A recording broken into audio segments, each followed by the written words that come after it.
Hello friends, good morning. ಇವತ್ತು ಬುಧವಾರ.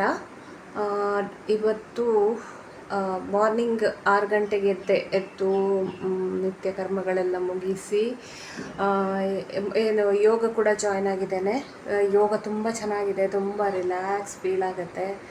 ನೀವು ಕೂಡ ಜಾಯ್ನ್ ಆಗ್ಬೋದು ಬೇಕಾದರೆ. ಮತ್ತು ಈಗ ಇವತ್ತು ಮಾರ್ನಿಂಗ್ ಬ್ರೇಕ್ಫಾಸ್ಟಿಗೆ ಈ ಒಂದು ಏನು ಗೊತ್ತಾ, ಯೋಗ ಮಾಡೋದ್ರಿಂದ ನನಗೆ ತುಂಬ ಬೆನಿಫಿಟ್ ಆಗಿದೆ. ಡೈಜೆಷನ್ ಎಲ್ಲ ಕರೆಕ್ಟ್ ಆಗ್ತಾ ಉಂಟು, ಕಾನ್ಸ್ಟಿಪೇಷನ್ ಕರೆಕ್ಟ್ ಆಗ್ತಾ ಉಂಟು, ತುಂಬ ಬೆನಿಫಿಟ್ ಸಿಗ್ತದೆ ಯೋಗ ಮಾಡೋದ್ರಿಂದ. ಹಾಗೆ ಬ್ರೇಕ್ಫಾಸ್ಟಿಗೆ ಇವತ್ತು ಮಾರ್ನಿಂಗ್ ಎದ್ದು ಯೋಗ ಮಾಡೋದಕ್ಕಿಂತ ಮೊದಲೇ ಒಂದು ಎನರ್ಜಿ ಲಡ್ಡು ತಗೊಂಡಿದ್ದೇನೆ. ಅದು ಮತ್ತು ಬಿಸಿನೀರು 1 ಗ್ಲಾಸ್ ಕುಡಿದಿದ್ದೇನೆ. ಬೇರೆ ಯಾವ ಡಿಟಾಕ್ಸ್ ಜ್ಯೂಸ್ ಆ ಥರ ಯಾವುದೂ ಕುಡಿಲಿಲ್ಲ, ಬರೀ ನೀರನ್ನು ಕುಡಿತಾ ಇದ್ದೇನೆ. ನೀವು ಬೇಕಾದರೆ ಲೆಮನ್ ವಾಟರ್ ಕೂಡ ತಗೊಳ್ಬೋದು. ಅದಾದ ನಂತರ ಈಗ ಯೋಗ ಆದಮೇಲೆ ಮತ್ತೆ ವಾಪಸ್ 1 ಗ್ಲಾಸ್ ನೀರು ಕುಡಿದೆ. ಈಗ ರಾಗಿದು ರೊಟ್ಟಿ ಮಾಡ್ತಾ ಇದ್ದೇನೆ. ಇವತ್ತು ಬ್ರೇಕ್ಫಾಸ್ಟಿಗೆ 2 ರಾಗಿ ರೊಟ್ಟಿ ತಗೊಳ್ತೇನೆ, ಮಾಡ್ಕೊಂಡಿದ್ದೇನೆ. ಥರ ಇದೆ. ಹಾಗೆ ಇನ್ನೊಂದು ಬೇಯ್ತಾ ಇದೆ ಇಲ್ಲಿ.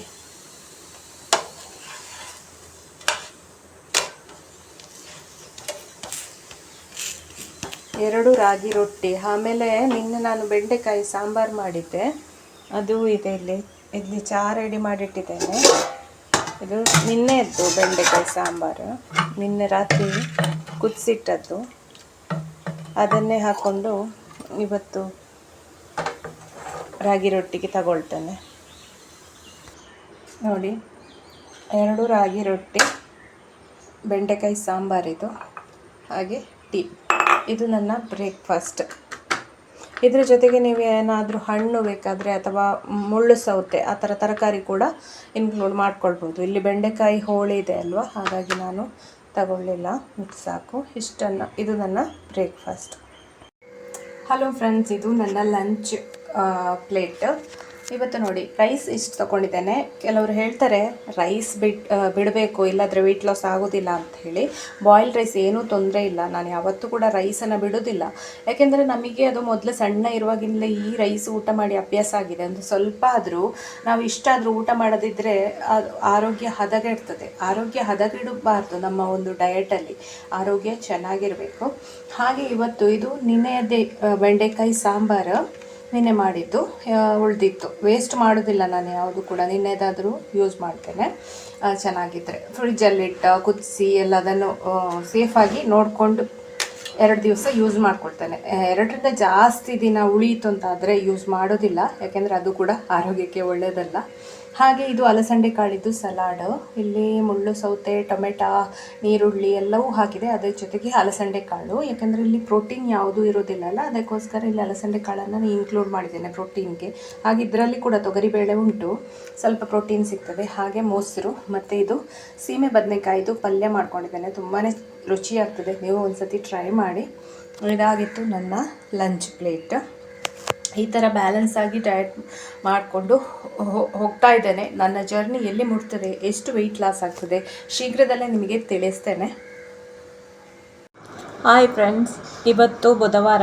ಈಗ ಬೆಳಿಗ್ಗೆದು ತಿಂಡಿದು ಎಲ್ಲ ವೀಡಿಯೋಸ್ ಕೂಡ ಹಾಕಿದೆ, ಮಧ್ಯಾಹ್ನ ಲಂಚ್ ಕೂಡ ಹಾಕಿದೆ. ಹಾಗೆ 11 ಗಂಟೆ ಅಷ್ಟೊತ್ತಿಗೆ ಒಂದು ಬಾಳೆಹಣ್ಣು ತಗೊಂಡೆ. ಹಾಗೆ ಮಿಡ್ ಅಲ್ಲಿ ಹಸಿವಾಯಿತು ಅಂತ ಹೇಳುವಾಗ ನೀರು ಕುಡಿತಾ ಇರ್ತೇನೆ. ಆಗಾಗ ನೀರು ಕುಡಿಯೋದು, ಏನೋ ಒಂದು ಕ್ರೇವಿಂಗ್ಸ್ ಆಗ್ತಾ ಉಂಟು ಅಥವಾ ಏನೋ ಒಂದು ತಿನ್ನಬೇಕು ಅಂತ ಹೇಳಿ ಆಯಿತು ಅಂತ ಹೇಳಿದ ಕೂಡಲೇ ನಾನು ಹೋಗಿ ನೀರು ಕುಡಿತೇನೆ. 1 ಗ್ಲಾಸ್ ನೀರು ಕುಡಿದ ಕೂಡಲೇ ನಾನು, ಅಂದರೆ ನನಗೆ ಹೇಗೆ ಆಗ್ತದೆ ಅನುಭವ ಈ ಒಂದು ವೆಯ್ಟ್ ಲಾಸ್ ಜರ್ನಿಯಲ್ಲಿ, ನಿಮಗೆ ಕೂಡ ಅದೇ ಥರ ಫೀಲಿಂಗ್ ಆಗ್ತಾ, ಅದನ್ನೆಲ್ಲ ನಿಮ್ಮ ಜೊತೆ ನಾನು ಶೇರ್ ಮಾಡಿದ್ದೆ ಅಷ್ಟೇ.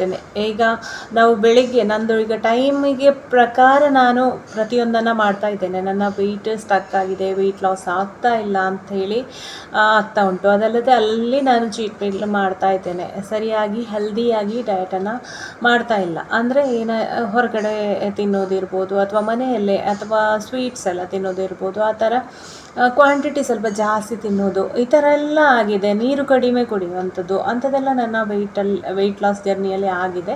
ಇದರಿಂದಲೇ ನಾನು ವೆಯ್ಟ್ ಗೈನ್ ಆಗ್ತಾ ಇದ್ದೇನೆ ಅಂತ ಹೇಳಿ ಅನ್ನಿಸ್ತಾ ಇದೆ. ಆರೋಗ್ಯ ಚೆನ್ನಾಗಿದೆ, ಹಾಗೆ ವರ್ಕೌಟ್ ಕೂಡ ಮಾಡ್ತಾ ಇದ್ದೇನೆ. ಹಾಗೆ ಮಾರ್ನಿಂಗ್ ಎದ್ದ ತಕ್ಷಣ ಒಂದು ಗ್ಲಾಸು ನೀರು ಕುಡಿತೇನೆ. ಯಾವುದೇ ಡಿಟಾಕ್ಸ್ ಜ್ಯೂಸು ಆ ಥರ ಎಲ್ಲ ನಾನು ಯಾವುದನ್ನು ಸ್ಟಾರ್ಟ್ ಮಾಡ್ಕೊಂಡಿಲ್ಲ ಈಗ.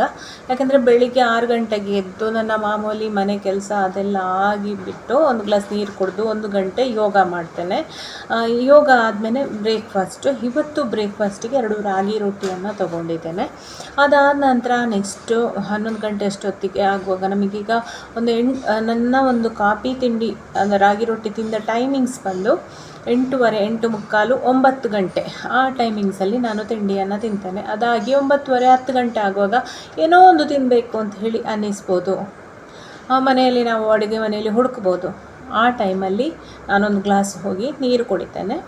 ಅದೇ ಒಂದು 10:30, 11 ಗಂಟೆ ಅಷ್ಟೊತ್ತಿಗೆ ಒಂದು ಬಾಳೆಹಣ್ಣನ್ನು ತಿಂತೇನೆ. ಬಾಳೆಹಣ್ಣಿಲ್ಲ ಅಂದರೆ ನೀವೊಂದು 2 ಖರ್ಜೂರ ತಗೊಳ್ಬೋದು, ಅಥವಾ ಡ್ರೈ ಫ್ರೂಟ್ಸ್ ಬಾದಾಮಿ ಏನಾದರೂ ಸೋಕ್ ಮಾಡಿ ತಗೊಳ್ಬೋದು, ಅಥವಾ ಬೇರೆ ಯಾವುದಾದ್ರೂ ಫ್ರೂಟನ್ನು ತಗೊಳ್ಬೋದು, ಪಪ್ಪಾಯವನ್ನು ಕಟ್ ಮಾಡಿ ತಗೊಳ್ಬೋದು. ಅದಾದ ನಂತರ ಮತ್ತೆ 12:30 ಎಲ್ಲ ಆಗುವಾಗ ಮತ್ತೆ ಮನೆ ಕೆಲಸ, ಮನೆ ಕ್ಲೀನಿಂಗ್ ಎಲ್ಲ ಆಗುವಾಗ ನಮಗೆ ಸುಸ್ತಾಗ್ತದೆ, ಹಸಿವಾಗ್ತಾ ಇರ್ತದೆ. ಆಗ ಮತ್ತೆ ನೀರು 1 ಗ್ಲಾಸು 2 ಗ್ಲಾಸು ನೀರು ಕುಡಿತೇನೆ. ಅದಾಗಿಯೂ ಇಲ್ಲ ಅಂದರೆ ಮಜ್ಜಿಗೆ ನೀರು ಕೂಡ ನೀವು ಕುಡಿಬೋದು. ನಾನು ನೀರು ಕುಡಿದೆ.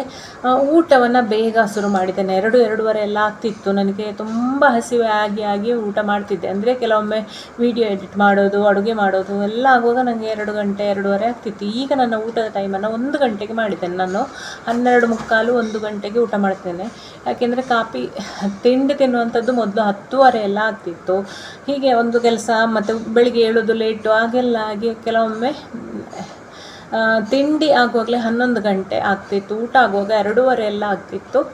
ಹಾಗಾಗಿ ನನ್ನ ಇರ್ರೆಗ್ಯುಲರ್ ಟೈಮಿಂಗ್ಸಿಂದಾಗಿ ಅದು ನಮ್ಮ ವೆಯ್ಟ್ ಲಾಸ್ ಜರ್ನಿ ಕೂಡ ಫಾಸ್ಟಾಗಿ ಹೋಗೋದಿಲ್ಲ. ಹಾಗಾಗಿ ಇವತ್ತು 8:30 ಅಷ್ಟೊತ್ತಿಗೆ ಬ್ರೇಕ್ಫಾಸ್ಟು, ಮಧ್ಯಾಹ್ನ 12:45, 1 ಗಂಟೆ ಅಷ್ಟೊತ್ತಿಗೆ ಲಂಚು, ಹಾಗೆ ಒಂದು 7:30, 8 ಗಂಟೆಯೊಳಗೆ ನನ್ನ ಡಿನ್ನರನ್ನು ಮಾಡ್ಕೊಳ್ತೇನೆ. 7 ಗಂಟೆಗೆ ಸ್ಟಾರ್ಟ್ ಮಾಡ್ತೇನೆ. 6:30, 7 ಗಂಟೆ ಅಷ್ಟೊತ್ತಿಗೆ ಏನು ತಿನ್ನೋದು ಅಂತೇಳಿ ಪ್ಲ್ಯಾನ್ ಮಾಡಿಕೊಂಡು ಮಾಡ್ತಾ ಇರ್ತೇನೆ. ಅಂತೂ 8 ಗಂಟೆಗೆ ಕಿಚನ್ ಕ್ಲೋಸ್ ಆಗುತ್ತೆ. ಆ ರೀತಿ ಮಾಡ್ಕೊಂಡಿದ್ದೇನೆ. ಪ್ರತಿ ದಿವಸ ಕೂಡ ಅದೇ ರೀತಿ. ಮತ್ತು ಇನ್ನು ನಾನು ರೆಸಿಪಿಗಳನ್ನೇನು ಹಾಕೋದಿಲ್ಲ ನೆಕ್ಸ್ಟ್ ವೀಡಿಯೋದಲ್ಲೆಲ್ಲ. ನಿಮಗೆ ಬೇಕು ಯಾವುದಾದ್ರೂ ರೆಸಿಪಿ ಅಂದರೆ ಕಮೆಂಟ್ ಮಾಡಿ. ಯಾಕಂದರೆ ಎಲ್ಲವನ್ನು ಶೂಟ್ ಮಾಡಿಕೊಂಡು ಎಡಿಟ್ ಮಾಡಲಿಕ್ಕೆ ನನಗೆ ತುಂಬ ಕಷ್ಟ ಆಗ್ತದೆ. ಅದು ರೆಸಿಪಿ ಮತ್ತು ಲಾಂಗ್ ವೀಡಿಯೋ ಎಡಿಟ್ ಮಾಡೋದು ಅಂತ ಹೇಳಿ ನನಗೆ ಅದಕ್ಕೆ 2 ಗಂಟೆ ಬೇಕಾಗುತ್ತೆ. ಯಾಕೆಂದರೆ ನಾನು ಸಾಯಂಕಾಲ ಕೂಡ ಬೆಳಿಗ್ಗೆ ವರ್ಕೌಟ್ ಆದಮೇಲೆ ಯೋಗ ಮಾಡಿದ ಮೇಲೆ ಸಾಯಂಕಾಲ 5 ಗಂಟೆಗೆ 1 ಗಂಟೆ ಜುಂಬಾ ಸೇರಿಕೊಂಡಿದ್ದೇನೆ. ಆನ್ಲೈನ್ ಕ್ಲಾಸು ಮನೆಯಲ್ಲೇ ಮಾಡುವಂಥದ್ದು. 1 ಗಂಟೆ ಜುಂಬಾ ಮಾಡ್ತಾಯಿದ್ದೇನೆ. ಅದರ ಜೊತೆಗೆ ಬೇರೆ ನನ್ನದೇ ವರ್ಕೌಟ್ಗಳು, ಅದು ವಾಕಿಂಗ್ ಎಲ್ಲ ಸಾಯಂಕಾಲ ಇಟ್ಕೊಂಡಿದ್ದೇನೆ. ಸೊ ಅದೆಲ್ಲ ಮಾಡ್ತಿರ್ಬೇಕಾದ್ರೆ ನನಗೆ ಎಡಿಟಿಂಗು, ವಿಡಿಯೋ, ರೆಸಿಪಿ ಶೂಟ್ ಮಾಡೋದೆಲ್ಲ ತುಂಬ ಕಷ್ಟ ಆಗ್ತದೆ. ನಾನು ಏನು ಮಾಡಿದ್ದೇನೆ ಅನ್ನೋದನ್ನು ಬಾಯಲ್ಲಿ ಹೇಳಿ ತಿಳಿಸ್ತೇನೆ. ಇದೆಷ್ಟು ವಿಚಾರ. ಹಾಗೆ ನಾನೇ ಮಾತಾಡ್ತೇನೆ ವೀಡಿಯೋದಲ್ಲಿ.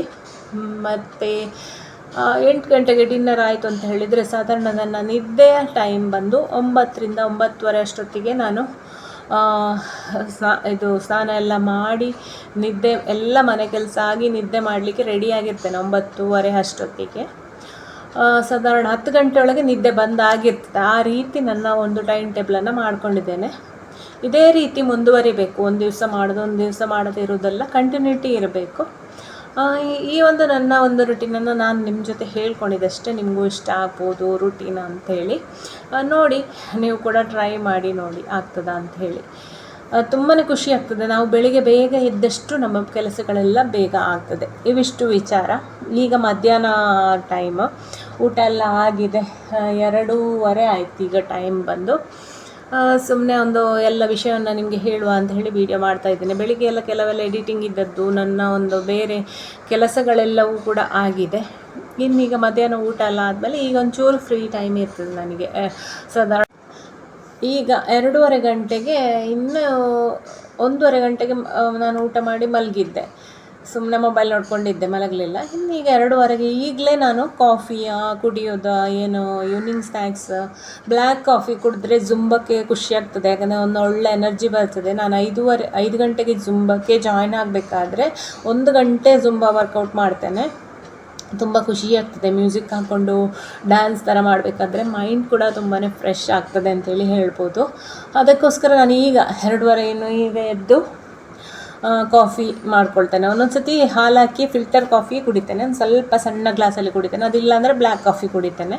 ಗ್ರೀನ್ ಟೀ ಅಂಥದ್ದೆಲ್ಲ ನಾನು ಕುಡಿಯೋದಿಲ್ಲ. ನಿಮಗೆ ಇಷ್ಟ ಇದ್ದರೆ ನೀವು ಕುಡಿಬೋದು, ಬಟ್ ನನಗೆ ಗ್ರೀನ್ ಟೀ ನಾನು ಎಷ್ಟೋ ಸಲ ತಂದಿದ್ದೇನೆ, ತಂದು ಅದು ಹಾಳಾಗಿ ಹೋಗಿದೆ. 2 ದಿವಸ ಕುಡಿತೇನೆ, ಮತ್ತು ನಾನು ಕುಡಿಯೋದಿಲ್ಲ. ಹಾಗೆ ಗ್ರೀನ್ ಟೀಗೆ ನಾನು ಹೋಗೋದೇ ಇಲ್ಲ. ಹಾಗೆ ಬೇಕು ಅಂತಿದ್ದರೆ ನಾನು ಮನೆಯಲ್ಲೇ ಲೈಮ್ ಟೀ ಮಾಡ್ತೇನೆ. ಸ್ವಲ್ಪ ಶುಂಠಿ ಲೆಮನ್ ಎಲ್ಲ ಹಾಕಿ ನಾನೇ ಮನೆಯಲ್ಲೇ ಪುದೀನ ಎಲೆ ಎಲ್ಲ ಹಾಕಿದರೆ ಹಾಗೆಯೇ ನಾನೇ ಮಾಡ್ಕೊಳ್ತೇನೆ ಅಷ್ಟೇ ಹೊರತು ಹೊರಗಿಂದ ತರೋದಿಲ್ಲ. ಮತ್ತು ಯಾವುದೇ ಹೊರಗಿಂದ ಪ್ರೋಟೀನ್ ಪೌಡರ್ ಹರ್ಬಲ್ ಯಾವುದು ಕೂಡ ಯೂಸ್ ಮಾಡ್ತಾ ಇಲ್ಲ. ಮನೆ ಫುಡ್ ಏನಿದೆ ಅದರಲ್ಲೇ ಎಲ್ಲ ಪ್ರೋಟೀನ್, ಫೈಬರ್, ಕಾರ್ಬೋಹೈಡ್ರೇಟ್ ಎಲ್ಲ ಕೂಡ ಮನೆ ಫುಡ್ಡಲ್ಲಿ ಸಿಗ್ತದೆ. ಅದನ್ನೇ ಯೂಸ್ ಮಾಡಿಕೊಂಡು ಮಾಡ್ತೇನೆ. ಇವೆಷ್ಟು ನನ್ನ ಡಯಟ್ ವಿಚಾರಗಳು. ಹಾಗೆ ಕೆಲವರು ನೆಗೆಟಿವ್ ಕಮೆಂಟ್ ಕೂಡ ಹಾಕಿದ್ದಾರೆ ಹರ್ಬಲ್ ಲೈಫ್ ಬಗ್ಗೆ ನಾನೇನು ಹೇಳಿದೆ ಅಂಥೇಳಿ. ನಾನು ನನ್ನ ಅಭಿಪ್ರಾಯವನ್ನು ಹೇಳಿದ್ದು, ನೀವು ಯಾರು ಕೂಡ ಹರ್ಬಲ್ ಲೈಫನ್ನು ಯೂಸ್ ಮಾಡ್ಬೋದು, ನಾನೇನು ಅದಕ್ಕೆ ಯೂಸ್ ಮಾಡಬೇಡಿ ಅಥವಾ ಹಾಗೇನು ಹೇಳೋದಿಲ್ಲ. ಆದರೆ ನಾನು ನನ್ನ ಫ್ರೆಂಡ್ ಅವರಿಗೆ ಆದಂತಹ ಸ್ವತಃ ಅನುಭವವನ್ನು ಅವರು ನನಗೆ ಹೇಳಿದ್ದಾರೆ. ಹಾಗಾಗಿ ಅದು ಅವರ ಬಗ್ಗೆ ಕೂಡ ನಾನು ವೀಡಿಯೋ ಮಾಡಿ ಹಾಕಿದ್ದೆ. ಅವತ್ತು ಹರ್ಬಲ್ ಲೈಫಿಂದ ತುಂಬ ತೊಂದರೆ ಆಗಿದೆ ಅಂತ ಹೇಳಿ. ನಿಮಗೆ ಇಷ್ಟನಾ? ನಿಮಗೆ ಹರ್ಬಲ್ ಲೈಫ್ ಓಕೆಯಾ? ಅದನ್ನು ಕುಡಿದು ನಿಮಗೆ ವೆಯ್ಟ್ ಲಾಸ್ ಆಗ್ತದಾ? ನೀವು ಕುಡೀರಿ, ನನಗೇನೂ ತೊಂದರೆ ಇಲ್ಲ. ನಾವು ನಮ್ಮ ಅನುಭವವನ್ನು ಹೇಳ್ಕೊಂಡಷ್ಟೇ, ಅದರ ಎಗೈನ್ಸ್ಟು ಇಲ್ಲ, ಅದರ ಪರವಾಗಿ ಕೂಡ ನಾವು ಇಲ್ಲ. ಪ್ರೋಟೀನ್ ಪೌಡರ್ ಎಲ್ಲವೂ ಕೂಡ ಕುಡಿಯೋರು ಕುಡಿತಾರೆ, ನಾವೆಂತ ಹೇಳಲಿಕ್ಕಿಲ್ಲ. ಆದರೆ ನಾನು ಹೇಳೋದು ನ್ಯಾಚುರಲ್ ಆಗಿ ಮನೆ ಫುಡ್ಡನ್ನೇ ನಾವು ಯೂಸ್ ಮಾಡಿದರೆ ಒಳ್ಳೆಯದು. ಪ್ರೋಟೀನ್ ಪೌಡರ್ ಇರ್ಬೋದು ಅಥವಾ ಹರ್ಬಲ್ ಅದನ್ನೆಲ್ಲ ಒಂದು ಟೆಂಪರರಿಯಾಗಿ ತಗೊಳ್ಬೋದು, ಯಾವಾಗಲೂ ಶಾಶ್ವತವಾಗಿ ತಗೊಳ್ಳಿಕ್ಕೆ ಆಗೋದಿಲ್ಲ. ನಮ್ಮ ವೆಯ್ಟ್ ಲಾಸ್ ಜರ್ನಿಯಲ್ಲಿ ಒಮ್ಮೆಗೆ ಪ್ರೋಟೀನ್ ಪೌಡ್ರ್ ತಗೊಂಡ್ರೂ ಕೂಡ ಮತ್ತೆ ಅದನ್ನು ಬಿಟ್ಟ ತಕ್ಷಣ ಮತ್ತೆ ವೆಯ್ಟ್ ಗೈನ್ ಆಗೋದು ಅಂಥ ಸಮಸ್ಯೆ ಬಂದರೆ ಯಾಕೆ ತಗೊಂಡೇನು ಯೂಸ್ ಅಲ್ವಾ? ಅದಕ್ಕಿಂತ ನಮ್ಮ ಆಹಾರದಲ್ಲೇ ನಾವು ವೆಯ್ಟ್ ಲಾಸ್ ಆದರೆ ಒಳ್ಳೆಯದಲ್ವಾ? ಅದಕ್ಕೋಸ್ಕರ ನಾನು ಹೇಳಿದ್ದು.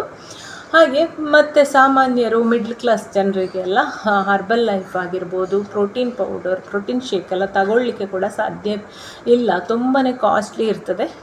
ಅದಕ್ಕಿಂತ ನಾವು ಹಣ್ಣು ತರಕಾರಿಗಳನ್ನು ತಿಂದು ಒಳ್ಳೆ ರೀತಿಯ ಪನ್ನೀರ್, ಮೊಟ್ಟೆ, ಚಿಕನ್ ಆ ಥರ ತಿಂದೇ ವೆಯ್ಟ್ ಲಾಸ್ ಆಗೋದು ತುಂಬಾ ಒಳ್ಳೆಯದು ಅಂತ ಹೇಳ್ತೇನೆ. ಅಲ್ಲಿಗೆ ಇವತ್ತಿನ ಈ ವಿಡಿಯೋನ ಮುಗಿಸ್ತೇನೆ.